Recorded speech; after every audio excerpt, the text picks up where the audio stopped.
Welcome everyone to the next Alumni Career Webinar, Franchising 101 with Jeff Bruce from the class of 1997. I'm Maura Sweeney, Director of Alumni Career Development at Holy Cross, and I'm delighted to welcome you to today's webinar offered exclusively for Holy Cross graduates. We'll be together for an hour today.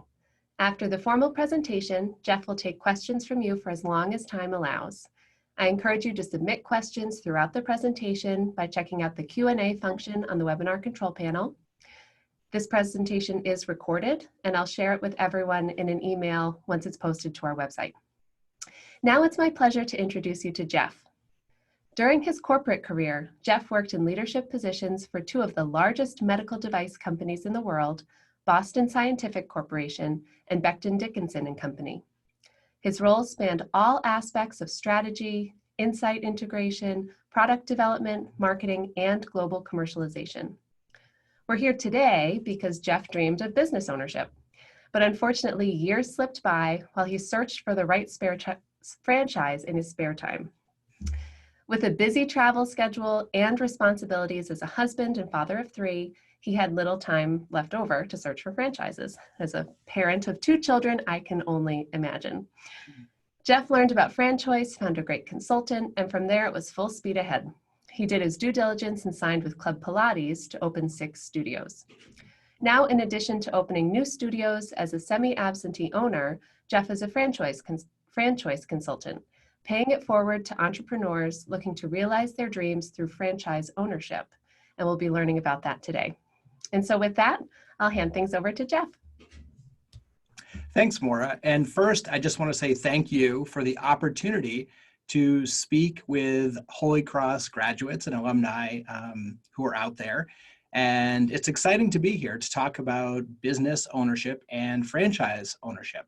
So today we're going to talk about the topic of franchising. And since we're here at school, and I wore my favorite Holy Cross shirt here today, I call this 101 because this is an introductory course. And before jumping in, just allow me to share a bit about my background and my personal experience, and we will go from there. Okay, so I graduated from the College of the Holy Cross in 1997, and I was a chemistry major. I went off and used my chemistry degree and worked for a small startup company called Arcule, and they were focused on developing early stage oncology medicines. But while I was there, I realized that I was very much drawn to the business side of operations. Why are we focused on certain markets? And how are we going to commercialize new medicines and pharmaceuticals once we develop them? So I pursued my interest in business, and I went on to get my MBA from Boston College. And from there, I focused on marketing, and I really took an interest in market research and the development of new products. And this was all based on an understanding of customer needs and customer value.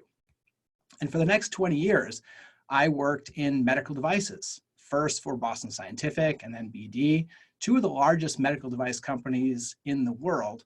And that was a great career. I really enjoyed myself. It allowed me to combine my science background with my business interest. And while that was really fun, I always found myself, I enjoyed it so much because we were making a difference. We were helping people, and we were developing products that would really benefit customers and patients.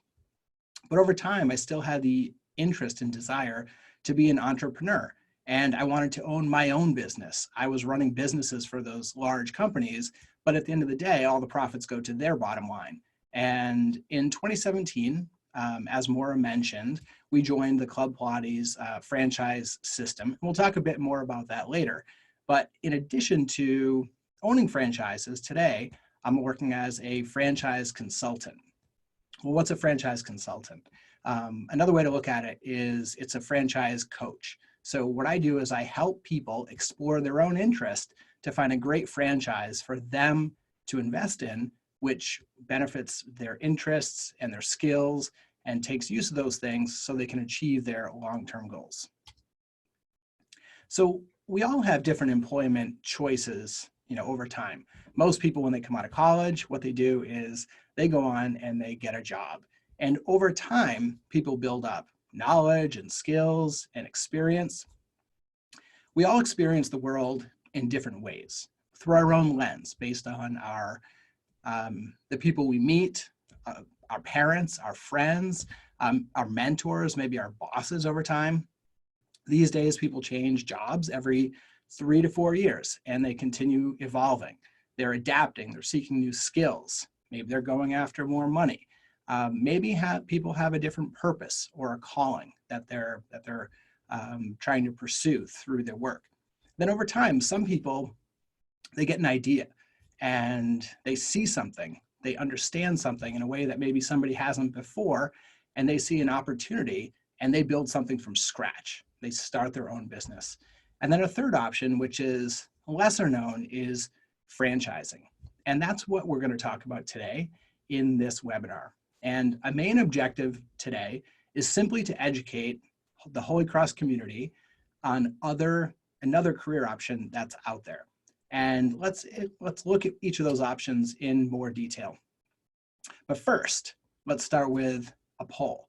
And what I want people to just tell everyone else here is, do you work in a job today? Do you own a franchise? Have you started your own company from scratch? So right now, people go ahead and click your option, and we'll go ahead and give it maybe 5 more seconds. Thanks, Maura. And okay, let's see what people are up to out there. Okay, so that's pretty typical. So 60% of the people out there work in a job, and that is definitely the most typical answer that we see when we do this type of poll. And less than a handful are out there who own a franchise. So we'll close that poll and we will continue on. Okay, so let's look at some of the advantages and some of the challenges of working in a job. So the obvious ones, you have a steady paycheck, healthcare, benefits, and in most cases you have pretty good job security as long as you're doing a good job and you're performing in that job. But from the challenges perspective, typically you have a very set either hourly wage or salary. You have a set bonus, and maybe you have stock that goes along with it. The hours are pretty much set. If you're expected to travel, you're expected to travel on demand based on the needs of the business. And for me, in medical devices, we did a lot of research worldwide, and that meant going to visit different doctors around the world and going to different medical conferences, and you would just go when it was. And so if you happen to miss something at home with your kids, well, that's just part of the job. And then also in the corporate world, you see a lot of mergers and acquisitions, and then you see what are called synergies that arise, and then sometimes there's layoffs. So those are all things that go along with having a job. Now, being an entrepreneur, you get to be your own boss. You get to take your idea and you get to invest everything, about yourself into that and grow it.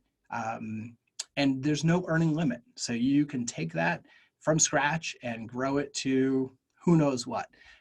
For example, you see Tesla. If you've been watching the stock market the last few days, they say that Elon Musk has gained $6 billion in value in each of the last 2 days. Well, that's an exception, but there are stories like that out there. So challenge is you have to develop everything from scratch, all the IP, all the resources, hire all the skills. And there is a high failure rate. According to Forbes, 80% of entrepreneurs who start a business will fail, close within the first 18 months. And so that can be largely unpredictable. And then the third option is buying into a franchise. And first, let's just examine what a franchise is. So in the bottom right, you see a little picture there. So you have one store that starts, it's generally operating very successfully, and then the owners decide they want to expand into different markets. But an owner in California can't very well operate a store in Texas and Florida and Minnesota all at the same time. So they sell the operating system, they sell their training and resources, the ability to use those things to other people who then open those businesses and operate them in the local in their local market. On the flip side, the challenges, though, there's a lack of flexibility. If you want to get really creative and introduce a new item on your menu, let's say, or a new pricing option, generally you can't, because the corporate structure is such that what's worked in the franchise and what's documented in their operating systems is how you really need to follow it. So you're following a playbook. And so there is some risk. Not all franchises succeed, but you have a much better chance, and statistically you have a better chance than if you're starting something on your own. And of course, there is the franchise fee, which generally will range from $30,000 to $50,000 to buy into a franchise. So another poll, just curious, have you ever considered buying a franchise? And for this group of people, I would expect maybe some have, because they're here attending this, this webinar today. We'll just give it a few more seconds, but pretty straightforward poll, just two answers here. So Maura, what are we seeing here? Okay, wow, interesting. 80% of people have said yes. That's much higher than I would have expected, but that's exciting. And one of the things we'll talk about today is what's the process. So only 3 people said they owned a franchise, but 35 said they've considered buying a franchise. So I think that's really, really an interesting result of those 2 polls. So we'll close that and we will continue moving on. So what is the impact of franchising in terms of the economy in the United States? Well, there's 850,000 locations, individual franchise stores open in the United States today. There's 17 million private jobs that have been created as a result of those franchises. The payroll, $375 billion. And then in terms of output, a measure or measured by our gross domestic product, GDP, $2.4 trillion of output generated just through franchising. So it's big business and big opportunity in the United States.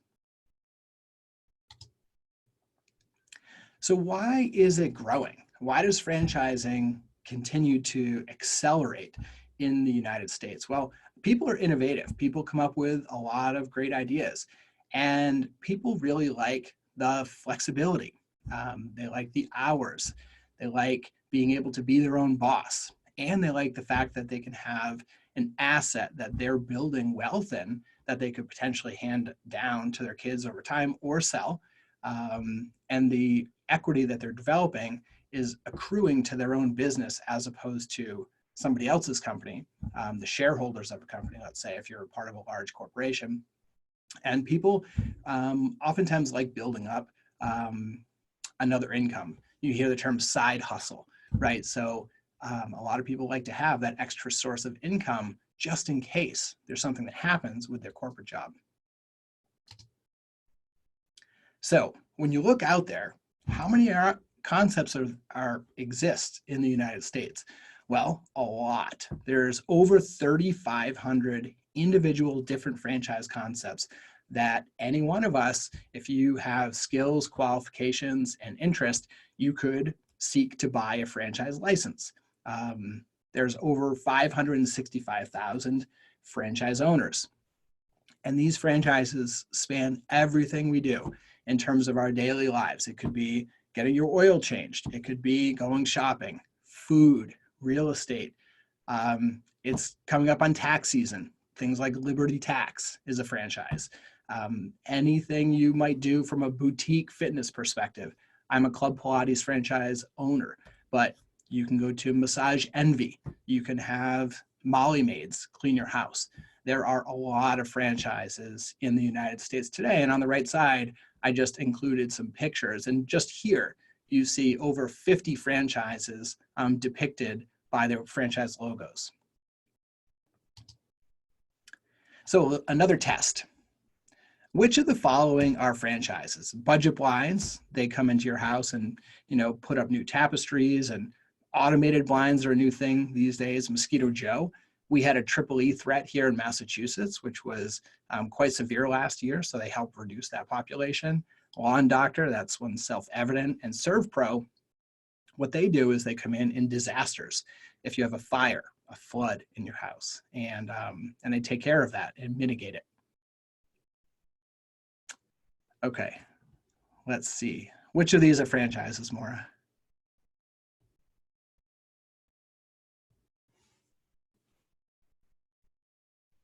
Can you switch to the results? Excellent. So, okay, so everyone thinks about just about 75% of these are franchises. Well, in fact, they're all franchises. Every single one of these concepts is a franchise owned by local franchise owners in your community. So we'll take that survey down and we'll keep going. So now that's a little bit about the franchise landscape and the industry. Next, what we're going to do is we're going to talk about you specifically.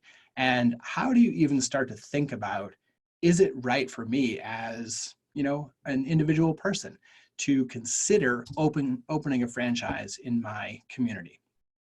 So first, you want to start with looking at your motivation, do a financial review of your current situation, think about your time frame, and we'll go through each of these in more detail. You want to do a deep dive on the business to understand what are you buying into anyways. You want to look at different concepts and talk to people. And ultimately, you'll have to make a decision, right? You can't invest in 3,500 concepts, and most people don't invest in even more than one, right? If they do want to expand, typically what people will do is expand into multiple units of the same franchise. So why would you want to own a franchise? Well, a lot of people clicked in and said that they're interested. I would love to understand, and that maybe that's a poll for another time, is why those people want to own a franchise. But some common motivations that we hear when we're talking to different people is time. I don't have time to travel. I don't have time for a commute. If I could just work in my local community, things would be so much easier. Flexibility. My child has a soccer game at 3:30 in the afternoon. Well, how am I supposed to get to soccer games at 3:30 in the afternoon? If I had another income and I was running my own business, then I would have more flexibility. For some people, it's about money. And they say, I want to be able to pay for my child's college, or I want to be able to retire at age 55. And how am I going to do that with my current job? I need more money to be able to do that. And so people look to franchising as an option. So then once you decide, yeah, this is something I think I want to do, you need to understand, how are you going to finance this? Do you have cash? Do you have stock that you can sell? Do you have a 401k? These days, 401ks have grown a lot, and most people are not aware, but in certain circumstances, you can use your 401k on a tax-free basis to roll it over into a franchise. And that's called a ROBS program, a rollover business startup program. And there's certain times when you can and certain times you can't, but there are investment professionals out there that can help you decide that. Very much like getting a mortgage, you can get a loan to help start a business. So when would you even want to open your franchise? Are you going to work part-time or are you going to work full-time? And why are you doing it? Are you doing this so that in retirement, you can have an additional cash flow? Are you doing this so you can pass it on to your children? But you need to think about, you know, over the next 5, 10, 15 years, where are you aiming, right? Which direction is your compass going in? And how does this fit? Is right now the best time, or is 3 to 5 years the best time for you? And then also thinking about your exit strategy. So some people will build up a business and own it for 3 to 5 years. And generally what we see is that people can sell that franchise as a multiple of their earnings. And generally the multiple could be from 3 to 5 times your annual profit. So if you're earning $150,000 per year, And then you can sell it for 3 times that. You could sell your business for $450,000. So people build up equity and value in that business, which then they could potentially sell, or they could keep it and enjoy that cash flow as it continues to grow over time. So once you decide it is for you and you've looked at your financial situation, one of the next steps is to think about the business dynamics. And really what that means is, how does it run? How many people do you need to employ? What types of skill sets would those people have? When is your store going to be open? If it's a restaurant, different stores open in the morning, some in the afternoon, some are open on weekends. Chick-fil-A, for example, is closed on Sundays. What are the startup costs and what are the fees?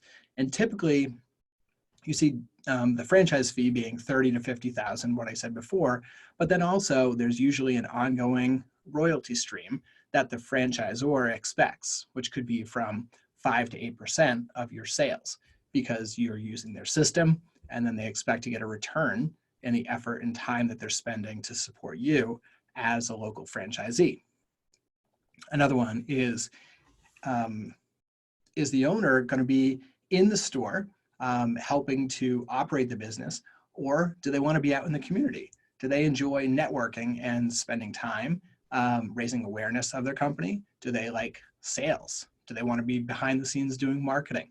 Do they want to do payroll, right? And what's the environment that you want to be in? Do you want to be in a professional environment? Do you want to be in a gym, in a boutique fitness location like Orange Theory or like Pure Bar, right? There's all types of different franchises out there, and it's important to find something that you are passionate about and that you'll enjoy. So then there's different types of models. One common type is a storefront, and that's what people think of most often. And there's really 2 options when you consider a storefront. One is an owner-operator model, where you are there pretty much all the time. You work full-time and you've created your own job, but you have flexibility and you have employees, but you get to know your customers pretty well. You're there with your team, you're running the business. Another one is what we call an executive model. Another term for that is semi-absentee. And in the semi-absentee model, a lot of people actually keep their full-time job and they hire a manager to run that business. But in their spare time, when they have some extra time that they're not devoting to their full-time job, they work on things like the strategy and payroll and financials. And that could be from maybe 10 to 15 hours per week in addition to their full-time job. And then a third option is where there's no storefront and you're actually running that business from home. And you see this with a lot of different services, like budget blinds is a great example of that. And because of that, there's a lower investment. You don't have a store, you don't have retail, you don't have to buy all the equipment that might go into another operation like Massage Envy with all the massage tables, supplies, and all the turnover that goes into that business, with towels and things like that. And then with no storefront, you're generally providing a service to people's homes, and you're going to do that when they're available. And there's typically less hours. It's during the day, not so much on the weekends. So then once you really start to narrow down the type of business that you want to work in, the model of that business, then you're going to want to do a very comprehensive investigation of the individual franchisors. And one thing that's really important to examine is what's called the FDD. So that is the financial disclosure document. The financial disclosure document is something that's very regulated. So this is something that must be filed with the FTC, the Federal Trade Commission. And in the FDD, it lists out things like the experience of the management team, the history of the entire business. When did it start? What intellectual property do they have that is around that business? What are the startup costs? associated with the business, and how long does it take? What is the initial equipment that you'll need in order to run or to start that business? How do people do financially? What is the average return and revenue and profit that you might expect if you invest in that franchise? And one thing that's really important when you look at a document like that is to consider that they're going to present you with the averages and the highs and the lows. And there could be deviations. You see somebody who's doing much better, and that could be for a number of reasons. It could be the location that they selected. Is it in a great plaza with thriving businesses? Or do they put it somewhere else in order to minimize costs and they don't have foot traffic in that plaza? Is their experience not as good as somebody else's? So you want to really explore that and understand for the high performing businesses, right, within the average, somebody's always going to be better. Somebody's always going to be at the bottom end, and understand why, right? And make sure you're comfortable with those variations. And where people aren't doing as well, do you have the skills and the knowledge and experience to give you a high sense of confidence that you'll be able to operate that franchise model and do well if you join that system? You also want to understand their tools and their system. So what do they use for lead generation? How are they marketing? How are they generating new members or new customers for you to serve in your local community? And what tools do they have in place? What apps or technology that are really customer facing and customer friendly? But then on the back end, as an owner and as an operator, what tools do they have to help track your business and to run your business? And what metrics are used in order to analyze those things?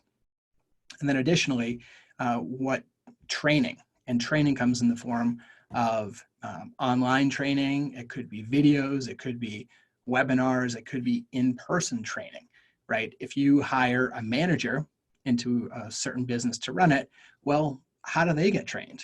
And then what kind of on-the-job experiences can they get so that they hit the ground running? And all of this is leading up to confidence. You want to have the highest level of confidence that if you're going to pay $30,000, you want to make sure that you're getting something really good, something that's really tested and proven to be successful, because that's why people open a franchise instead of opening something from scratch, is to minimize their risk. So then, if you've done all those things, typically you'll have an opportunity, you'll get invited to go on site to that corporation. And you can go and you can meet the corporate team. You can meet the president. You can meet their vice president of real estate development. You can meet their marketing team and their operations, their IT team, because these are going to be your new family. They're your new work family who are there to support you and all the other franchisees that are out there in the system. And another cool thing about being part of a franchise is that you, once you're part of it, can then talk to franchisees as well. And so you can visit with them, you can network with them. Typically, there'll be a meeting once per year where you can spend time with those franchisees and learn about all the great things they're doing in their community to be successful and to run their business. And then ultimately, joining a franchise culminates in what we call decision day or discovery day. So once you're on site with the corporate team and you meet them and you've done all your due diligence and you've done all your investigations, typically then the last thing that remains for you to do is to map out your transition plan and make sure and be confident that it's the right thing for you. And then ultimately, you'll have to make a decision. You could come down to 2 or 3 great franchises that you might want to operate and could be a great fit for you.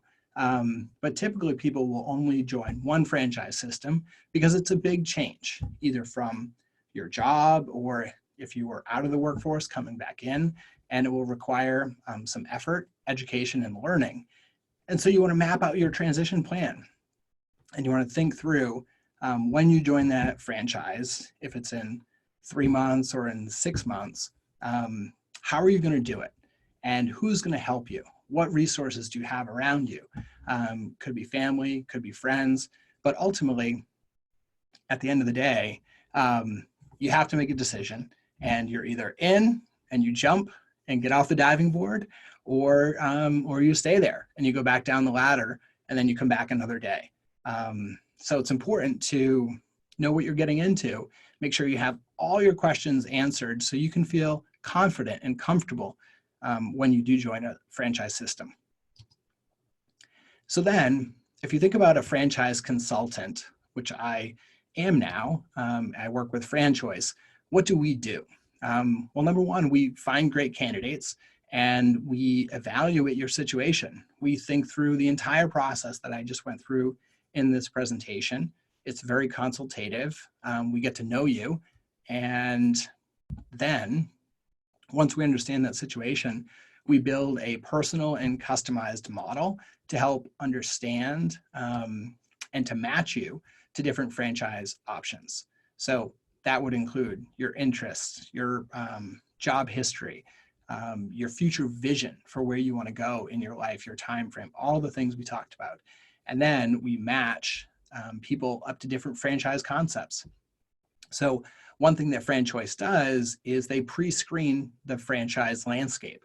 So they've pre-screened, down to about 150 A+ concepts, which then people can evaluate and think about their own personal situation and find a great match that's going to fit their vision and their goals. And then throughout that process, franchise consultants really serve as a guide and a resource.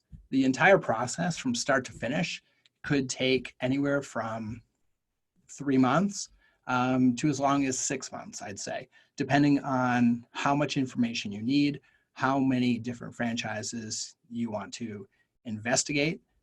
Some people decide that they want to take out a loan, like an SBA loan, and that could take some time as well. But having, a smart coach along the way can be helpful. People certainly do it themselves as well, but a lot of people don't know where to start. So that's all I have today, and I wanted to make sure that we had plenty of time for questions. And with that, I think Maura is going to pose questions to me, and then I will answer them as best I can. And if there are answers that I am not sure of, I'm not just going to make stuff up, but I'll look into it and then come back to you after the fact. Fantastic. Thank you very much. I know I've learned so much throughout this process, and I'm now noticing franchises everywhere I go, and finding myself, surprised to see, I never noticed, this or this. I certainly notice when there's a Dunkin' Donuts across the street from another Dunkin' Donuts, and I've always thought, why is that? But I wonder if it's one person who wants to maximize their revenue on both sides of the road. So thank you for opening my eyes to a new perspective. And we have tons of questions that have come in from registration and tons of questions that are rolling in right now. And so the first question is around FDDs, the financial disclosure documents. Are those publicly available, or are they only available through the franchise organization? Generally, they're available through the franchise organization. Now, that said, sometimes people will get them and then leak them, right? And post them online and share them. You can email them from person to person. But one thing that is legally required is that if you're going to join a franchise, that the organization must send it to you and then get confirmation, usually written confirmation, that you have received the FDD and that you have reviewed it and understood it, right? The FTC wants to make sure that in the United States, people aren't just buying franchises blindly, right? Because it's a big investment and it's a big part of the economy. And oftentimes, the SBA, the Small Business Administration, is giving out loans. And these loans are guaranteed by the government. So if you default, the government is on the hook. And so they want to make sure that you've understood that FTD before you invest. Okay. And I know you mentioned, this is one of my questions, kind of an aside, but that FranChoice has really screened and so has a small list of partners that you work with. But for someone who maybe has their sights set on something that's outside of FranChoice's scope, Is it as simple as like going to the bottom of the website? I feel like I've noticed it, but haven't paid close attention to, the link that says, oh, do you want to open your own business? Contact us here if you are interested in opening a franchise. Is Mhm. it just as simple as that?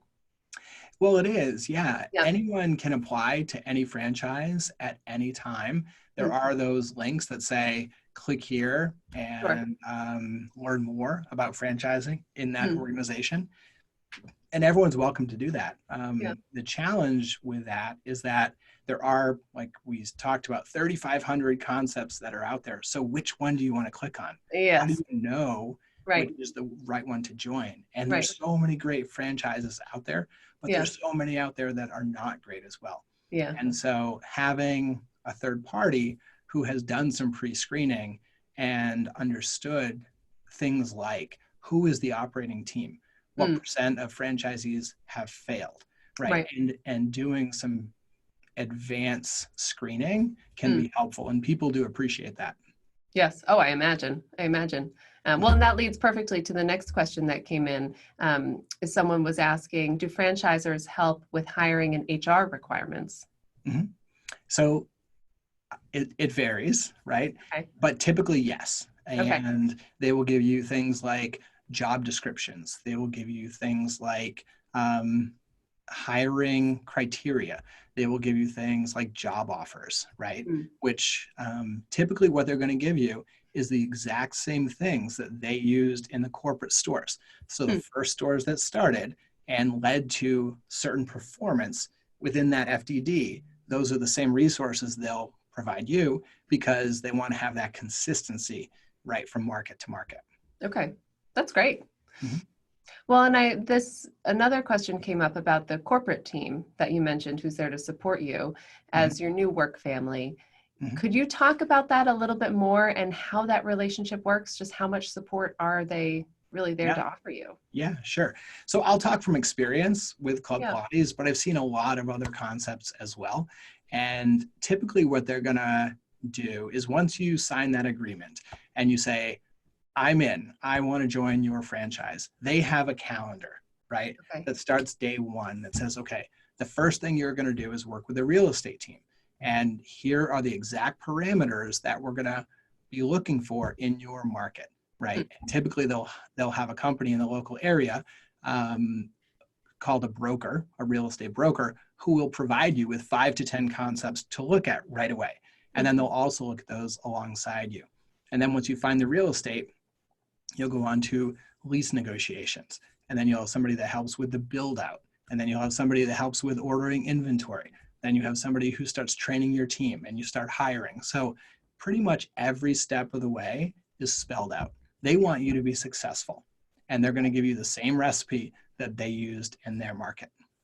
And are they, I guess it probably depends from Mhm. store to store, concept to concept, but how involved, so they're very involved, I guess, in that initial ramp up. Yeah, And then more does at the it beginning. vary depending on how involved they are as you're up and running? Yes. Okay. So as you get up and running, they're going to hold your hand for the first 3 to 6 months. And they're Okay. going to want to meet with you a couple times a week. They want to make sure your marketing is going well. They want to make sure that you have hired the right team. They want to make sure your team is trained.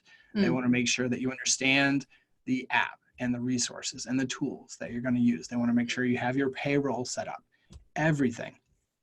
But as you start to run your business successfully, they're going to step away, right? And you can have a weekly call with them. You can have a bi-weekly call with them as much as you want or as little as you want. Because as people start growing their business in their local community, they find, well, I already know how to run it.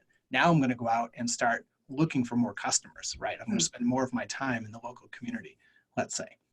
Okay, that makes sense. Right. And there's the corporate team can't really help you with that. No, well, no, especially as they grow too. Just Right. for Right. example, with Club Pilates, there's now 950 stores sold in the United States and 650 operating, with the remaining 300 to be opened. Okay. Okay. Wow. And do you find that that's typical that people will buy a few at a time and then kind of It really slowly? varies. Some Yeah. people say, I want one store. I'm going to work on this location and get it right. Mm, And other people say that same thing, but they say, I want to preserve my rights for future expansion, because if you Okay. buy one license, but then your neighbor buys the next territory, Mm. well, once it's gone, it's gone. Right. Right. Okay. So you're buying kind of territory and you're kind of Yes. staking a claim. Yeah. Okay. Typically, that's how it will be done Yeah. with franchises. You can either buy one store, one license, which could be a certain set of zip codes, or you could buy multiple zip codes, like a Mm. geographic area, or you could, in some cases, buy the rights to an entire state. Oh, wow. For example, I'm going to develop all of Colorado, right? Okay. Some people could do that as well. Wow. I guess depending on the size of the state, that might be easier said than done. Right, Rhode Island's a lot easier than California. Right. Oh, interesting. New goals for those of you out there. Another question that someone asked about franchise expos, which you didn't talk about at all, but they described them as kind of like annual auto shows or home shows. They're wondering what's the intellectual value of these expos. Have you ever attended any yourself? You know, I haven't, but I know many people that have. And I was just invited to one, which is in Orlando, which seems nice because go down and, it's warm weather this time of Yeah. year. But like anything, it depends on what you want to get out of it. And it depends how much you put into it, right? So if you spend a lot of time analyzing who's going to be there, which companies, and you want to go and talk to the representatives of those specific companies, then I think that could be a good use of your time.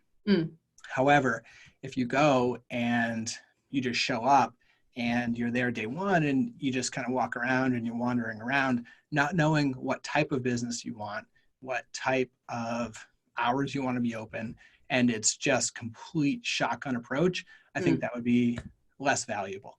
So, but I do think that if it happens to be in your local market, especially, sure, why not? Go down, learn about franchising. You can talk to all types of different partners, whether it's financing partners or the businesses themselves, or other folks who are franchisees who like to go there as well, because they might be looking for another concept as well. So you don't know exactly who you're going to meet there, but certainly if you have an interest in franchising, it could be a good use of your time. Okay, that's great. And I have a few questions that came in about kind of the, warning side of franchises. The first one asks about any main warning signs to not move forward on a particular franchise. Great question. So one warning sign that you want to look for, and typically this is in the FDD, is lawsuits. So if you see franchisees staking claims and stating, you didn't tell me certain things, or you promised me this and I got that. Yeah. And so lawsuits is probably the first thing you want to look for. Yep. Another thing you want to look for is tenure and duration of ownership. If you see people join the franchise and let's say they buy 3 licenses, but then the owners open one and decide not to open 2 more, and when you're calling franchisees, you might pick up on those types of details. So I'd say the third, warning sign is when you're calling franchisees. If you start calling people and you say, well, should I join this franchise? And they're like, well, I don't know. I was excited about it when I started, but now run, right? I mean, if you're talking to people and you can call anyone you want, that's what's really fascinating. In the FDD, typically they list every owner of every store, right? Wow. And so they won't tell you exactly, it's not going to list, this is everyone's revenue, top to bottom. Yeah. But it will say this is the average, and it does have everyone's information. Huh. Interesting. Wow. Okay, that's really good to know. The other question came up, there are a few that came in about, since you mentioned the failure rate for startups being very high at 80%, what's the failure rate for franchises? Do you know that statistic? It's much lower. I don't know that generally across the board. Yeah. What I will say though is that because you have the tried and true system and people have done it before you, it's certainly much lower, right? Okay. And when you're starting from scratch, it's kind of all or nothing, right? Mhm. There's no one to turn to. You're doing it yourself. You have a certain amount of money that you've built up and that you're investing. And if you're not making a profit, you can quickly dwindle, I would say. Hmm. But with a franchise, the benefit is it's a tried and a true system, and it's proven. So the likelihood of failing is certainly much lower. Yeah. But that's if you're in the right system, right? Right. If you join the Right. wrong system where there's only a handful of companies that are out there and they're promising you great things, well, maybe they just had the absolute best team in those first two locations that they Mhm. developed in Boise, Idaho. And then you try to start that business in Florida. Well, is it really the same market? Are the Right. customer dynamics the same? So there is some risk, and it's going to vary in terms of success versus failure. And then also, it's very operator dependent as Hmm. well. Yeah. How much they put into it versus what they're trying to get out. Yeah, that's fair. I mean, and it does. I mean, it's the same thing as kind of thinking back to the days at Holy Cross and studying. You study Yeah. more, you're going to do better. Right. Or even my kids now in their midterms. Well, yeah, Yeah. you could play Xbox all day, but you're not going to do very good in school. So, Right. Right. right. A few other questions came in about, how franchise works, and so if someone did want to work with a consultant, how would that work? Is it a flat fee or is it hourly? Oh, that's a great question. It's actually free. Oh, So there's no fee oh, whatsoever to work with FranChoice and franchise consultants. yeah, So the fee that you pay is the franchise fee when yeah. you join a specific franchise. And so think about all the franchises that are out there. And if they're trying to go after 50 states, they can't afford to hire a sales force in every state for every company. And Hmm. so this industry has emerged in the United States called franchise consulting. And franchise consultants are essentially brokers, like a job headhunter Hmm. or like a real estate broker. So we know the inventory based on the pre-screening process. And then once we understand a great candidate, we bring great candidates to great franchises. And Hmm. those franchises really value that because they can spend their time running their business and supporting their franchisees. And so for that, they're willing to pay basically a finder's fee. And so Okay. they pay FranChoice a fee, who would pay the franchise consultant fee if a great match is made. Okay. Okay. Which is nice because I mean, it sounds like there is so much investigation that Mhm. has to go into the process from the very beginning. It's nice that for a potential franchisee, they can really have the time and the space to explore and to learn Mhm. before really having to jump in or feeling like they have to put any money on the line. Right, exactly.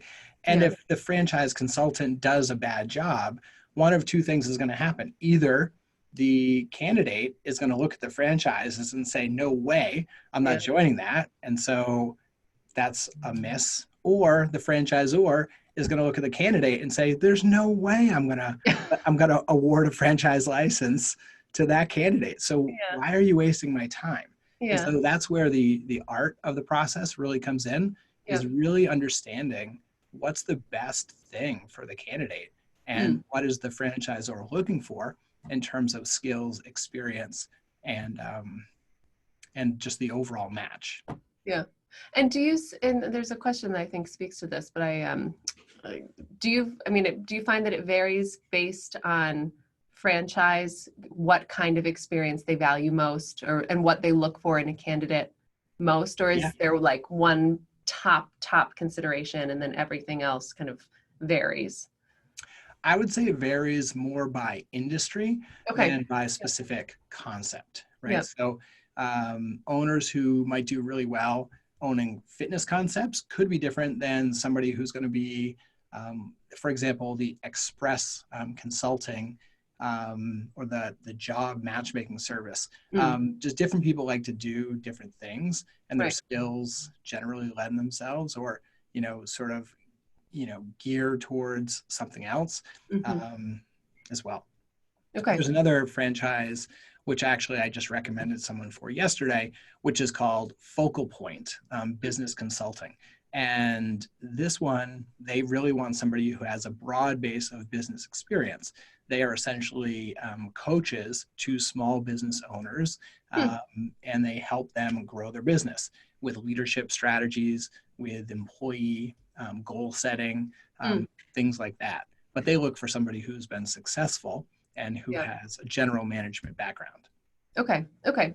And that makes a lot of sense. Someone had asked when I asked their question specifically, they said, is there a general rule of thumb whether franchises rely on young people versus older career jobs? And is one more successful than another? A franchise that really requires that industry expertise as opposed to one that you don't necessarily have to have that with. Well, they want smart people, they want hardworking people, and they want people that can follow the system, right? And can deliver a great result to their customers and who are passionate about their business and their concept. So I find that what sometimes can vary is the investment level, right? When people are younger and coming out of school, they may not have as much to invest. And so they'd be maybe more apt to buy into a service franchise because the startup costs are lower. Whereas some other concepts might require, who knows, a build out of a huge, facility, a pool, let's say, which costs a lot more money. And so you might see, people who have maybe 20 to 25 years experience doing that. That said, partnerships are very common too. So you could have a couple people who, are 5 years out of school and say, I've saved this and you saved that. Let's do this together. Okay. And this is a little bit redundant, but I think she asks it a little bit better. She asked if you could speak specifically to the characteristics that make a good franchise candidate. I know you said someone who's smart and passionate, but knowing that the ability to pay the franchise fee is important. What could people do to prepare in order to really make themselves be seen as a good candidate? Well, there's two ways to think about that. One is all your experience leading up to the time when you're going to apply to be a franchisee. So you could do things like take business classes, you could get an MBA, you could work in a field where communication is important, where you've demonstrated the ability to sell, for example, right? Because oftentimes sales is important in running a business, or if you have an accounting background. So being able to demonstrate some aspect of business management that's going to be valuable to running that business is certainly important to prepare. Okay, that is helpful. So, well, that's before, but then the other part of my answer, I kind of lost my train of thought for a sec, but the other part is once you get into the process. So from the time you get introduced to a franchise, or you click on that website and say, I'm interested, they have a process and they're evaluating you, right? It's like you're applying to college, or it's like you're applying for a job. So if you schedule a meeting and then you don't show up, well, that's a huge black mark, right? If they request information and you don't send it, well, then they don't think you're interested, right? So from the time that process starts, if you really want to be awarded a franchise license, because at the end of the day, they are evaluating you just like you're evaluating them. It's really important to put your best foot forward and prepare for that, just like you would, as serious as you would for a job interview or for a college admissions process. Well, here is an interesting question. Someone asks, what advice do you have for someone who is not looking to buy into an existing franchise, but who's looking to start a franchise based on a new business that they have? Interesting. Yeah. So, so you have your own business and you want to scale up. Right. We should talk offline. I know a lot of people who have done it before, and I could help put you in touch with people who have done that.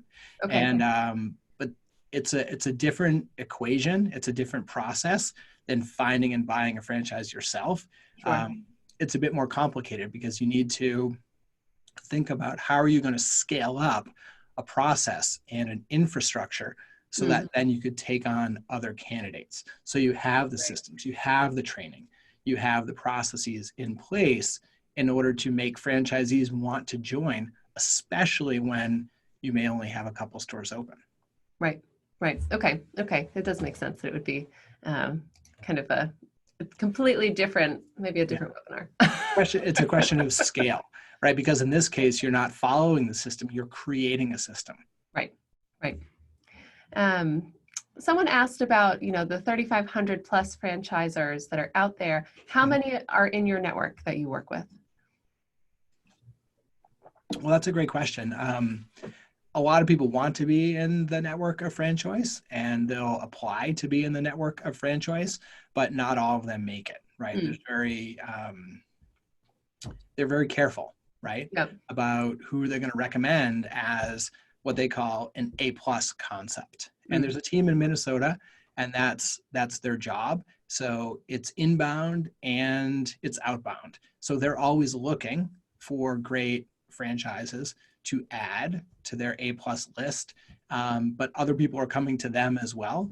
And that's what that team does out in Minnesota. And then there's about 65 to 70 franchise consultants that work with FranChoice around the United States. Okay, great.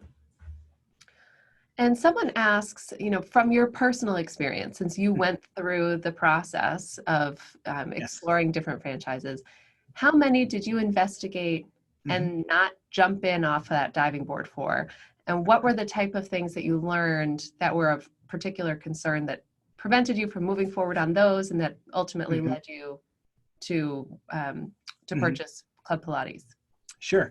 So what was fascinating is that I went through the process as, a candidate, and somebody interviewed me and learned about my goals and dreams and what I wanted to do. And we decided a semi-absentee model was best. I wanted to stay working full time, but also my wife, she had been a stay-at-home mom for a while, and she wanted to jump back into the workforce, but we had 3 kids. And so she wanted a lot of flexibility in the time frame and the hours. So that was one of the first criteria. And we went through the whole process, but eventually, it came down to 3 concepts that he brought to us. And one was Pilates, which we know. The other one was actually a nail salon.